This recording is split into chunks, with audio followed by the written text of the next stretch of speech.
Isnad dan ikhbar itu sifatul mutakalim. Sebetulnya sama.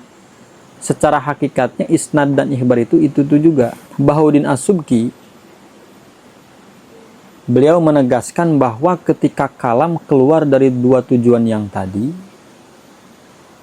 tujuan ifadatus sami'i nafsal hukmi atau aukauna mukhbirin bihidda ilmi, maka kata beliau harus ditakwil dengan keduanya.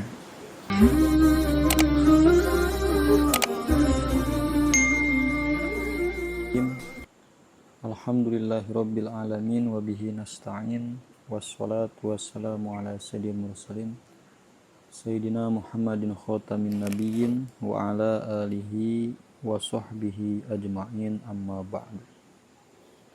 Melanjutkan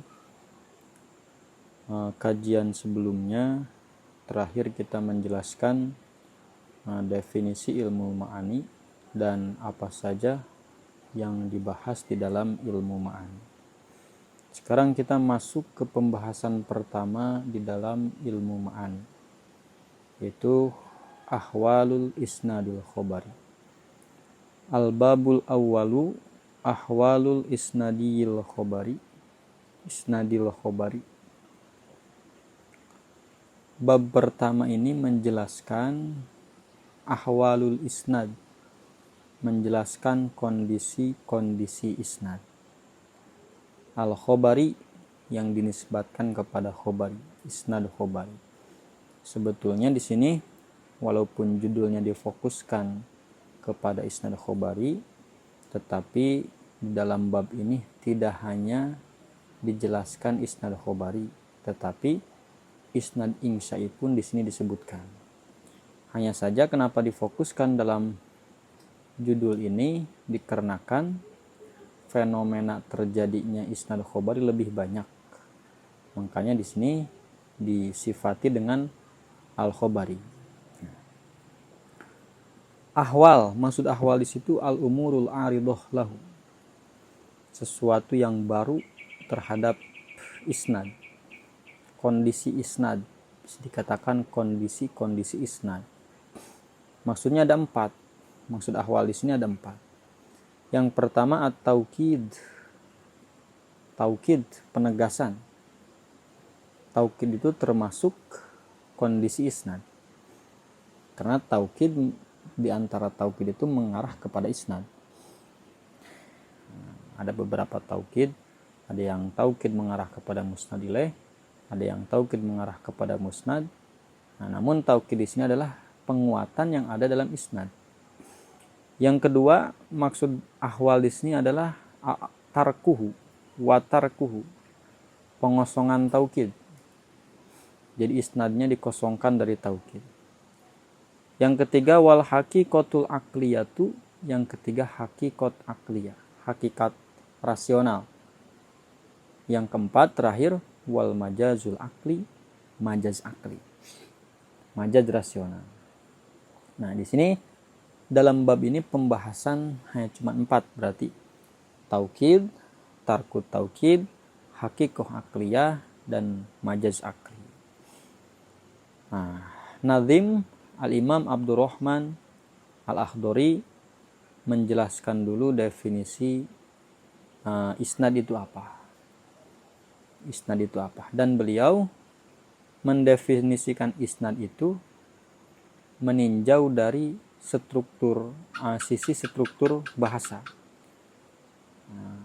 Bisa dikatakan meninjau dari lafaz, dari bahasa. Karena definisi isnad itu ada dua arahan. Bisa ditinjau dari makna, bisa ditinjau dari struktur lafadznya. Nah, kata beliau, al-hukmu bis salbi awil ijabi isnaduhum wa qasdudil khitabi. Isnaduhum mubtada. Hum ini maksudnya ahlul ma'ani. Isnad didofatkan kepada hum dikarenakan ahli ma'ani membahas isnad. Jadi seolah-olah isnad itu milik ahli ma'ani. Makanya sah didofatkannya. Al-hukmu khobar dari isnaduhum. Kenapa isnaduhum harus dijadikan mubtada? Karena isnad ini muhaddas anhu, yang diceritakan sebagai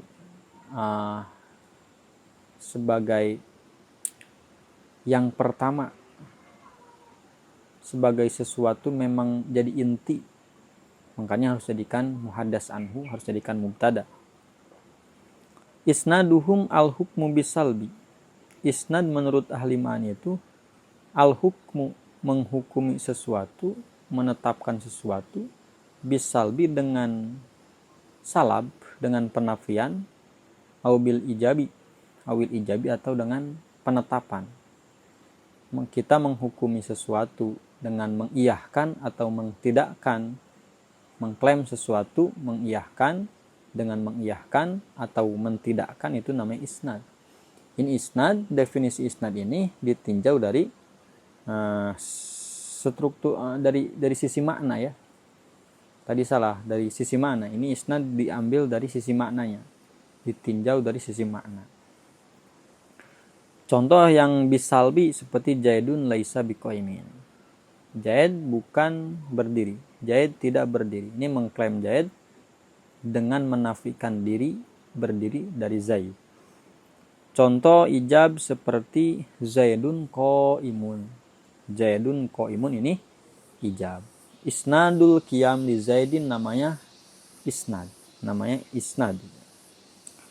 Adapun definisi isnad ketika melirik struktur lafaz, struktur bahasa. Nah, ini di sini dijelaskan.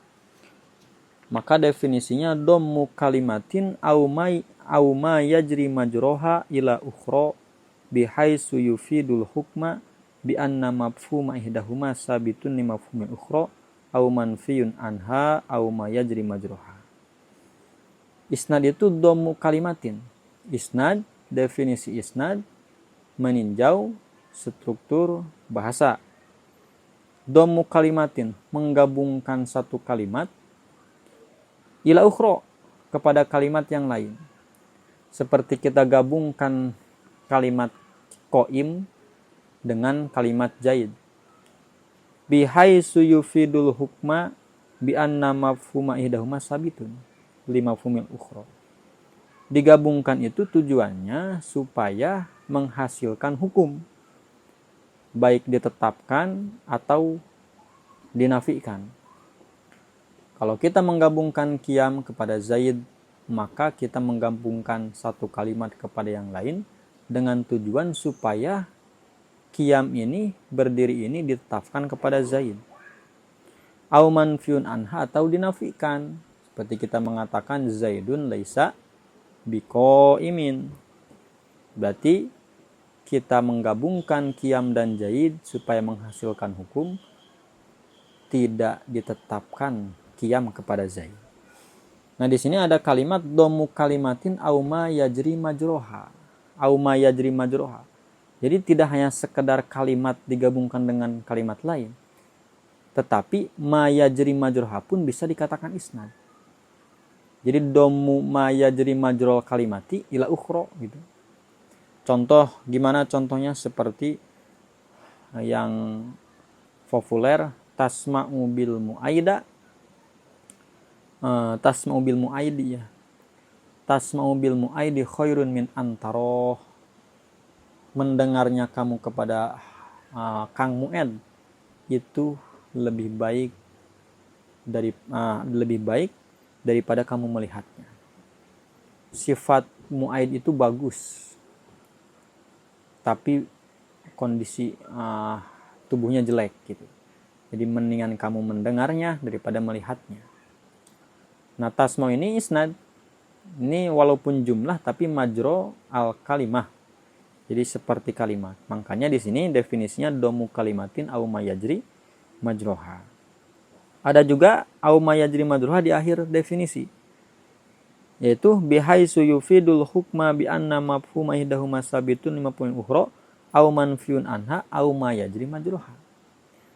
Tadi menggabungkan satu kalimat dengan yang lain itu tujuannya supaya menetapkan atau menafikan hukum. Nah, ini menetapkan makna, maksudnya menetapkan atau menafikan itu adalah menetapkan makna salah satu kalimat tadi kepada makna yang satunya lagi. Kalau kita mengatakan Zaidun qaimun, berarti menetapkan makna qiyam kepada makna Zaid, kepada zat Zaid berarti kalau makna Zaid. Atau ma yajri majroha. Ma yajri bukan ditetapkan itu satu kalimat kepada secara langsung, satu kalimat itu ditetapkan kepada Zaid. Contoh gimana? Contoh seperti Zaidun qoma abuhu. Ini bukan menetapkan qiyam kepada Zaid. Yang berdiri itu kan bukan Zaid dalam Zaidun qoma abuhu, tetapi yang berdiri abuhu, seorang bapaknya. Nah, itu yang dimaksud au ma yajri majroha. Nah, di dalam isnad ada beberapa kalimat yang maknanya itu juga. Ada juga yang mirip gitu. Mirip seperti apa? Ada lapad ikhbar, ada lapad isnad, ada juga lapad khobar. Isnad, ikhbar, dan khobar. Ini beda. Beda karena beda tinjauan. Adapun isnad tadi sudah dijelaskan. Isnad bisa ditinjau dari sisi struktur bahasa, bisa ditinjau dari sisi makna. Nah, isnad dan ikhbar itu sifatul mutakalim. Sebetulnya sama. Secara hakikatnya isnad dan ikhbar itu juga sama. Beda dikarenakan beda tinjauan aja. Karena beda tinjauan. Nah, masing-masing isnad dan ikhbar itu adalah menetapkan hukum. Menetapkan makna kepada yang lain gitu. Menghukumi sesuatu, mengklaim gitu. Itu adalah isnad dan ikhbar. Cuman isnad itu adalah nafsud dhamil madhkur. Isnad itu adalah yang tadi ditinjau. Isnad bisa dikatakan isnad karena kita meninjaunya dari sisi struktur bahasa. Kalau kita meninjau dari sisi maknanya, maka bisa dikatakan ikhbar. Maaf, bukan begitu. Kalau kita meninjau bahwa itu sesuatu bisa memberi faidah kepada si muhotob, lawan bicara, itu namanya ikhbar. Seperti kita mengatakan begini, Zaidun qaimun. Kalau dilihat dari segi bahasa Zaidun qaimun, dikarenakan kita menggabungkan Zaid, qiyam dan Zaid, itu namanya isnad. Kalau kita melihat memberi faedahnya itu Zaidun qaimun kepada si mukhatab, dari tinjauan itu, maka itu dinamakan ikhbar. Nah, ada satu lagi, khobar. Kalau khobar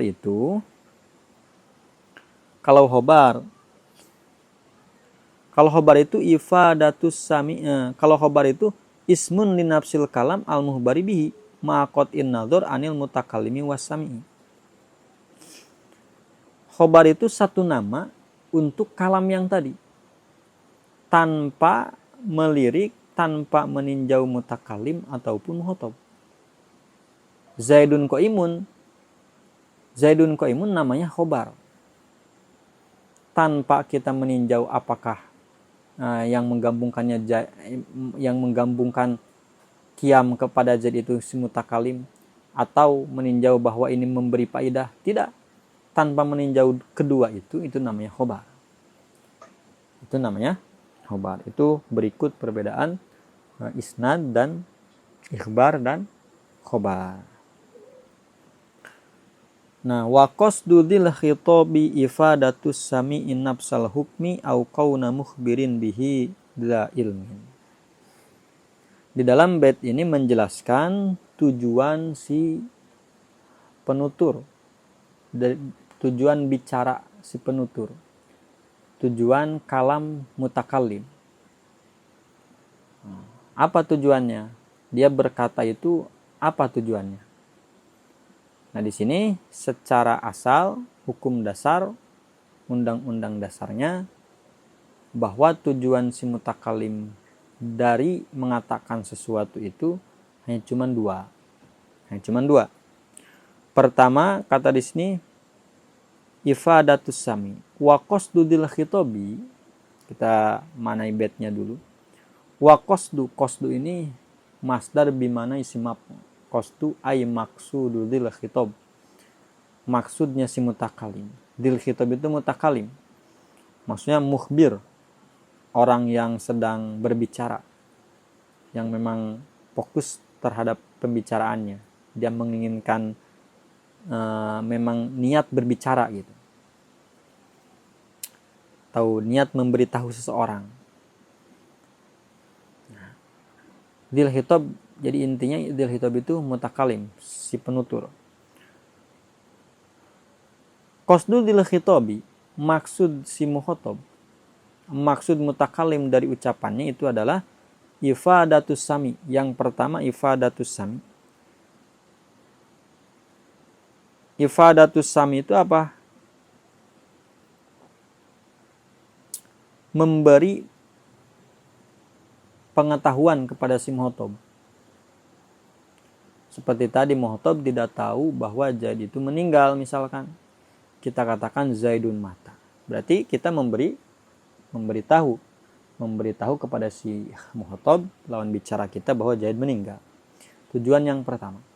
Yang kedua, au kauna mukhbirin bihida ilmi. Kaun dinasobkan, diatofkan kepada nafsal hukmi. Berarti kita mentakdirkan wa qasdu dil khitabi ifadatus sami'i kauna mukhbirin bihida ilmi. Bihi ta'aluk kepada ilmin yang terakhir di akhir bait.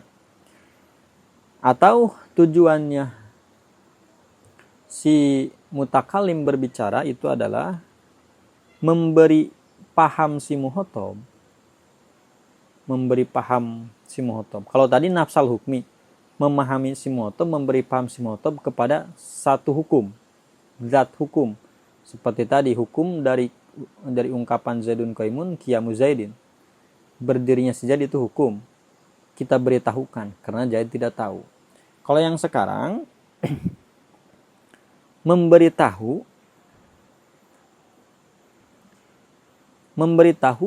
si mukhatab bahwa dirinya tahu kepada satu hukum. Jadi pengetahuan dia kepada satu hukum itu dijadikan informasi untuk si mukhatab. Contoh misalkan ada mukhatab yang hafal Quran. Ini biasanya ketika si mukhatabnya sudah mengetahui hukum tersebut. Si mukhatab menghafal Quran, dia udah hafal Quran, pasti dirinya tahu dia itu hafal Quran. Kalau kita katakan hafidhal Quran, kamu sudah hafal Quran, bukan berarti memberitahu mukhatab, kamu hafal Quran tahu. Bukan seperti itu, karena dia udah tahu, orang dia yang menghafalnya juga. Nah, tapi apa tujuannya? Tujuannya adalah memberitahu bahwa si penutur itu, si mutakalim itu tahu dia itu hafal Quran. Jadi pengetahuan dia kepada si mukhatab hafal Quran itu dijadikan informasi.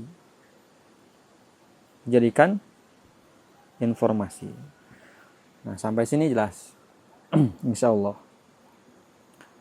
Nah, Al-Imam Bahaudin As-Subki beliau menegaskan bahwa ketika kalam keluar dari dua tujuan yang tadi,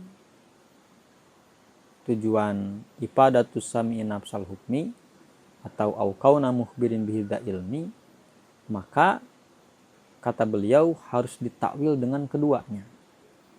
Inilah yang dimaksud oleh Imam As-Suyuti dalam kitab Uqudul Juman dalam satu syatar wa ma ata li ghairi da'awil bihi. Kata Imam As-Suyuti begitu. Li adamil jari ala mujibihi wa ma ata li ghairi da'awil bihi. Itu maksud wa ma ata li ghairi da'awil bihi itu ketika ada kalam keluar tujuannya dari dua tadi, maka harus ditakwil dengan salah satunya. Contoh seperti hamba berbicara kepada Allah Ta'ala, berdoa kepada Allah Ta'ala. Bukan berarti memberitahu Allah dia itu berbicara. Seperti saya ingin ini, bukan memberitahu. Karena Allah Maha tahu. Tapi apa tuh? Itu harus ditakwil. Itu harus ditakwil seperti lagi ibadah atau yang lain. Contoh begini, contoh lagi misalkan ada dua orang, yang satu ada dua orang misalkan lagi ngumpul, kita kedua-duanya kenal. Yang satu punya utang kepada kita, yang satu lagi enggak. Kita bicara kepada si orang yang tidak punya hutang. Kita katakan kalau punya utang itu bayar dong. Nah, ini tujuannya kalau punya hutang itu bayar dong. Itu bukan memberitahu dia harus bayar hutang, tetapi memberitahu kepada temannya itu, orang di sisinya itu. Nah, itu ditakwil kan? Itu ditakwil. Contoh yang ditakwil dengan lazimul faidah au kauna mukhbirin bihidza ilmi. Seperti orang yang membuat igodhoh. Igodhoh itu bisa dikatakan membuat jengkel, mengejek-ngejek, mengolok-ngolok, supaya si mukhatab itu merasa jengkel. Misalkan ngata-ngatain, kamu mah bapaknya misalkan badannya setengah putih setengah hitam. Nah, dia mengatakan seperti itu tujuannya apa? Bukan faidatul khobar, bukan ifadatus sami nafsal hukmi, bukan juga au kauna muhbirin bihi la ilmi, bukan lazimul faidah. Tetapi apa? Ditakwil. Karena mengatakan seperti itu bukan seperti tadi mengejek bapaknya, bukan berarti memberitahu saya tahu bahwa bapak kamu itu belang, bapak kamu itu warnanya putih sebelah, hitam sebelah. Bukan itu tujuannya, tetapi ditakwil kepada itu. Nah, sampai sini insya Allah jelas. Fa'awalun faidatun wasani lazimuha inda dzawil adhan. Yang pertama, fa'awalun, yang pertama maksudnya adalah ifadatus sami'i, itu namanya faidatul khobar.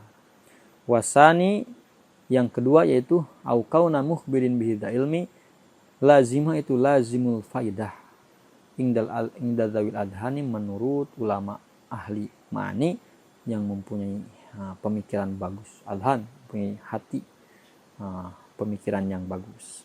Nah, sampai sini wabillahi taufiq wal hidayah. Wassalamualaikum warahmatullahi wabarakatuh.